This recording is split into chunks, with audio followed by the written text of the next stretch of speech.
লাখ লাখ টকা খৰচ কৰি আজি কৃষক আত্মহত্যা কৰিবলৈ বাধ্য। দেশত কৃষকৰ কি অৱস্থা আপোনালোকে চাওক। আমাৰ লীলবাগান ৰেভিনিউ সাৰ্কেলৰ আন্ডাৰত 20 বিঘা বড়োদান কৰিছিল অলিউৰ ৰহমান নামৰ এজন যুৱকে। আৰু সেই 20 বিঘাত আজি সকলো ক্ষেত্ৰত প্ৰায় 60% বড়োদানত পোকে ধৰিছে। খেতিবিলাক এনেকৈ নষ্ট হ'বলৈ ধৰিছে।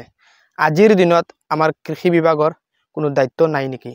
নিজ পথাৰতে আত্মহত্যা কৰিবলৈ বাধ্য। বৰ দুখ লাগিছে। নিজৰ গাঁঠিৰ দান খৰচ কৰি লাখ লাখ টকা আজি কৃষকে গালে কপালে হাত দিছে। ভিডিঅ'টো শ্বেয়াৰ কৰিব যাতে আমাৰ কৃষি বিষয়াসকলে ভিডিঅ'টো দেখিব পাৰে। আত্মহত্যা কৰিবলৈ হয়তো বাধ্য হ'ব লাগিব কৃষক আজিৰ দিনত, কিয়নো কৃষি বিভাগৰ পৰা কোনো খবৰ নাই। মই বৰ্তমান আছোঁ আমাৰ নীলবাগান। মুঠতে নিজৰ কষ্টৰ ধন গাঁঠিৰ ধন খৰচ কৰি কৃষকে খেতি কৰিছিল। আজি এই অৱস্থা, পোকে সকলো খাই আছে এক সাইডৰ পৰা। গতিকে মই এই মানুহজনৰ পৰা জানিম আচলতে কি জনাব আপোনাৰ।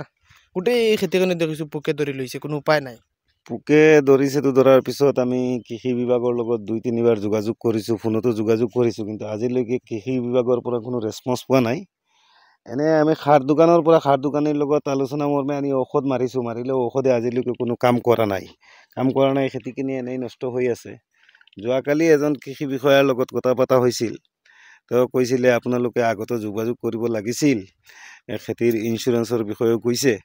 আগতে আমি যোগাযোগ কৰিছোঁ, আমাক কিন্তু ইঞ্চুৰেঞ্চৰ বিষয়ে কোনো একো কোৱা নাই। বা মই মাতিছোঁ, আমাৰ বিশেষকৈ কৃষি উন্নয়ন বিষয়া উদ্দীপনা বাইদেউ মাজত পেপাৰত এড দিছিলে। মই এখেতক নিজে ফোন মাৰিছিলোঁ, বোলে বাইদেউ মই খেতিখিনি ৰেডি কৰিছোঁ, আপুনি এপাক আহিব, মোৰ খেতিখিনি চাই যাব। কিন্তু আজিলৈকে অহা নাই।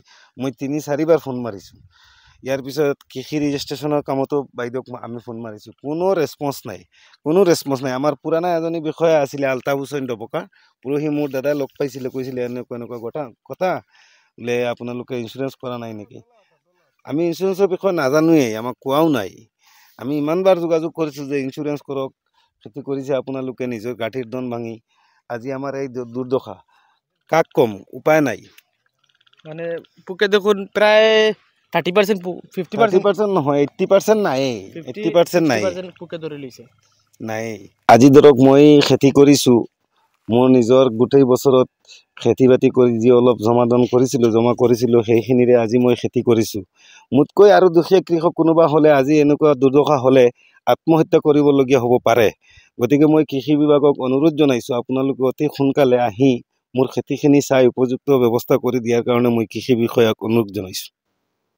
চাওক, আজি কৃষকে ধান খেতি কৰি অৰ্থাৎ বড়ো খেতি কৰি কপালে গালত হাত দিব লগা হৈছে, কিয়নো উপায় নাই। আজি যিটো পদ্ধতিৰ মাধ্যমে ধান খেতি কৰা হয় সেইখিনি হয়তো তেওঁ প্ৰপাৰলি নাজানে, যাৰ কাৰণে আজি পোকে ধৰিছে। আৰু মই নিজে দেখিছোঁ সেইখিনি। ইফালে আহক, ইফালে দেখাই দিয়ক, এফালে অলপ দেখাই দিয়ে চাওক। মানে পোকে ধৰাৰ পিছত কি হ'ল, এই যিটো পোক মই হাতত লৈছোঁ, তেওঁলোকে মেডিচিন মাৰিছে গোটেই পথাৰে এই পোকটো, বগা পোক, আৰু এনেকুৱা ধানত আহি বহে, লগে লগে এই ধানটো শেষ হৈ যায়। মই বহুতো দেখিছোঁ। এইবোৰ চাওক মৰি গৈ আছে। গতিকে মই অনুৰোধ জনাইছোঁ আমাৰ কৃষি বিভাগক যাতে অলিউৰ ৰহমান নামৰ এই কৃষকখিনি এবাৰ পৰিদৰ্শন কৰক। প্ৰপাৰলি কি মেডিচিন দিলে, ঔষধ দিলে, ড্ৰপ দিলে পোক যাব, বা কি ধৰণে খেতি কৰিলে লাভান্বিত হ'ব পাৰিব। এনেদৰে আপোনালোকে, কিন্তু কৃষি বিভাগৰতো এটা কাম আছে, দায়িত্ব আছে, কামটো পালন কৰাই নাই। গতিকে ধন খৰচ, লাখ লাখ টকা খৰচ কৰি যদি কোনে ল'ব। আজি বৰ দুখ পাইছোঁ যে এই 20 বিঘা মাটি মই নিজে আহি চাৰিওফালে পোকে ধৰিছে। ইমান কষ্ট কৰি 20 বিঘা খেতি কৰিছে, আৰু এই 20 বিঘা মাটিত বিচাৰোঁ যে এনেকুৱাই যদি হয় তেনেহ'লেতো আমিতো ছুচাইড কৰি মৰিব লাগিব। বেলেগ মানুহ হ'লেতো ছুচাইড কৰিব বাধ্য হ'ব, কাৰণ আমাৰ যিখিনি যোৱাবাৰ কৰিছোঁ ধান খেতি, যিখিনি টকা আছিলে সেইখিনিৰে আমি কৰিছোঁ। এতিয়াতো বেলেগ মানুহৰতো তেনেকৈ নাথাকিব পাৰে। আমাৰ টকাৰ কাৰণেতো আমি খেতি কৰিছোঁ, লাখ লাখ টকা খৰচ কৰিছোঁ। এতিয়া পোকে ধৰি গ'ল। এতিয়াতো কৃষি বিভাগৰ কোনো অহাই নাই, কোনো খবৰেই নাই কৃষি বিভাগৰ। যদি কৃষি বিভাগৰ কোনোবা আহি যদি আমাক অলপ আইডিয়া দিয়ে, তেনেহ'লেতো আপুনি বহুত ধন্যবাদ ক'ব পাৰি। আমাৰ এই পোকে ধৰাৰ পৰাতো বাচিব পাৰি আমি।